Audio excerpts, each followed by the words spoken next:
स्वागत है आपका मेरी इस वीडियो में। आज हम इस वीडियो में भारत और नेपाल सीमा विवाद के टॉपिक में डिस्कशन करेंगे। भारत और नेपाल सीमा विवाद आज हम देखते हैं करंट में ये बहुत ही इसमें बड़ी कंट्रोवर्सी चल रही है और जो नेपाल और भारत की जो रिलेशनशिप है उसमें भी हमें खटास देखने को मिल रही है। तो आखिरकार इसका क्या कारण है? हम देखते हैं जो तिब्बत है वहां कैलाश मानसरोवर है। कैलाश मानसरोवर में भारत से कई बड़े बड़े श्रद्धालु बड़ी संख्या में भीड़ वहां पर दर्शन हेतु पहुंचती है और इसके 3 मार्ग हैं। पहला सिक्किम, दूसरा नेपाल और तीसरा उत्तराखंड। सिक्किम से इसकी दूरी देखें तो 900 किलोमीटर 900 किलोमीटर और नेपाल से कैलाश मानसरोवर की दूरी देखें तो 540 किलोमीटर और उत्तराखंड से कैलाश मानसरोवर की दूरी केवल 90 किलोमीटर है। लगभग 3 दिनों में उत्तराखंड से कैलाश मानसरोवर की यात्रा की जा सकती है। तो इसी को देखते हुए, ऐसी परिस्थितियों को देखते हुए इंडियन गवर्नमेंट ने अपनी सुगमता हेतु कंस्ट्रक्शन का कार्य करना आरंभ किया। कहां से? पिथौरागढ़ से। पिथौरागढ़ जो हमारा उत्तराखंड में है वहां से लिपुलेख दर्रे तक जो 80 किलोमीटर का था। तो 8 अगस्त को 8 मई को भारत के जो रक्षा मंत्री थे हमारे राजनाथ सिंह, उनके द्वारा इस सड़क का उद्घाटन हुआ और 9 मई को जब नेपाल ने इसकी कड़ी आलोचना की और 20 मई को उन्होंने अपना एक न्यू मैप लॉन्च किया। हम देख सकते हैं कि ये हमारा पुराना मैप है नेपाल का और दूसरी तरफ हम देखते हैं नया मैप है। तो इन दोनों में बड़ा ही डिफरेंस हमें देखने को मिलता है। जो भाग जिसमें मार्क लगा रखा है वो भाग जो बड़ा हुआ हमें दिख रहा है वो नेपाल ने, जो हम भारत के मैप में देखते हैं वो नेपाल ने अपने जो नक्शे है उसमें अंकित किया है। तो 2020 में जो नेपाल है उसने जो अपना मैप है उसमें थोड़ा बढ़ोतरी की। तो इससे जो भारत और नेपाल की जो रिलेशनशिप है उसमें थोड़ा हमें कमजोरी देखने को मिलती है। और यह दावा नेपाल ने सिंगोली की संधि को देखते हुए पेश किया। तो अब चलते हैं हम सिंगोली की संधि में। आखिरकार सिंगोली की संधि है क्या?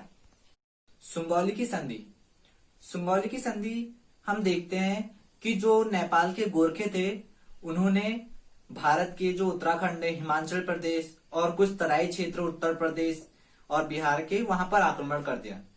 उत्तराखंड के कुमाऊं गढ़वाल और हिमाचल प्रदेश का कुछ हिस्सा और तराई क्षेत्र हम देखते हैं नीचे का और सिक्किम जैसे कुछ प्रांत अपने कब्जे में कर लिए 1790 में।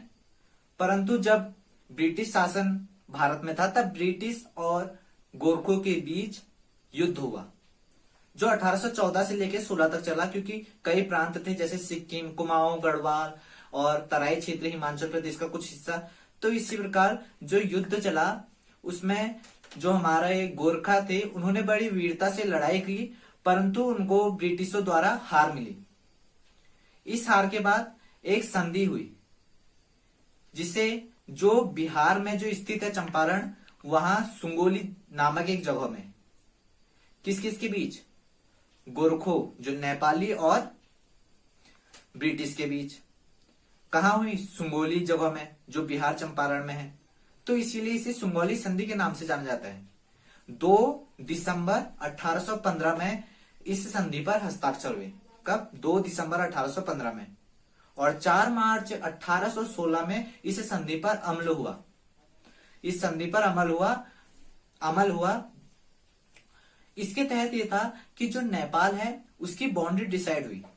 आज हम देखते हैं आधुनिक जो नेपाल देश का नक्शा है भारत के पूर्वी और पश्चिमी दोनों भागों से जुड़ा हुआ है। तो इस संधि में जो नेपाल का पश्चिमी हिस्सा जो महाकाली नदी है, जिसे भारत में शारदा नदी के नाम से भी जाना जाता है, वहां से और जो पश्चिम में मैची नदी है वहां तक बताया गया। तो इसी नदी को बाउंड्री लाइन मानते हुए ब्रिटिश सरकार ने 1816 की संधि पारित की। परंतु धीरे धीरे कुछ हिस्सा महाकाली नदी के बाद भी कुछ हिस्सा जो ब्रिटिश सरकार है उसने अपने फायदे हेतु उनसे हड़प लिया।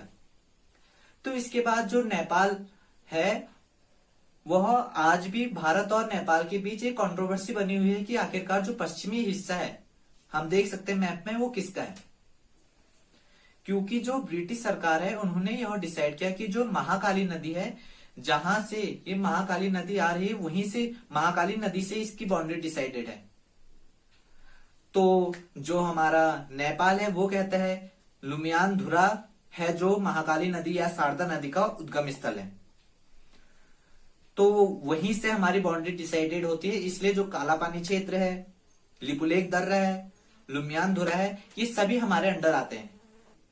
पर जो भारत है, भारत का ये मानना है कि नदी का एक ही कोई उद्गम स्थल नहीं होता, क्योंकि जो नदी है वो कई अपनी सहायक नदियों द्वारा बनी होती है, कई छोटी छोटी धाराओं द्वारा बनी होती है।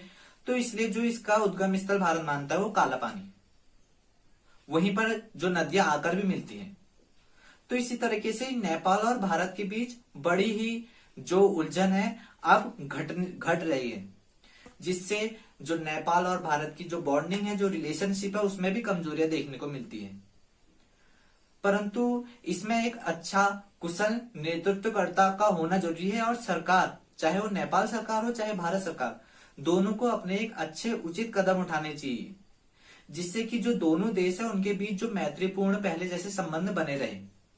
क्योंकि नेपाल ही ऐसा देश है जहां बिना वीजा के, बिना पासपोर्ट के हम आ जा सकते हैं, और नेपाल के कई लोगों का रोजगार भी भारत से ही जुड़ा हुआ है। तो इसलिए एक कुशल नेतृत्वकर्ता के चलते यहाँ पर एक अच्छी उचित निर्णय की जरूरत है, जिससे दोनों देशों के जो मैत्रीपूर्ण संबंध है वो भी अच्छे बने रहे। तो इसी वीडियो में इतना ही। Thank you.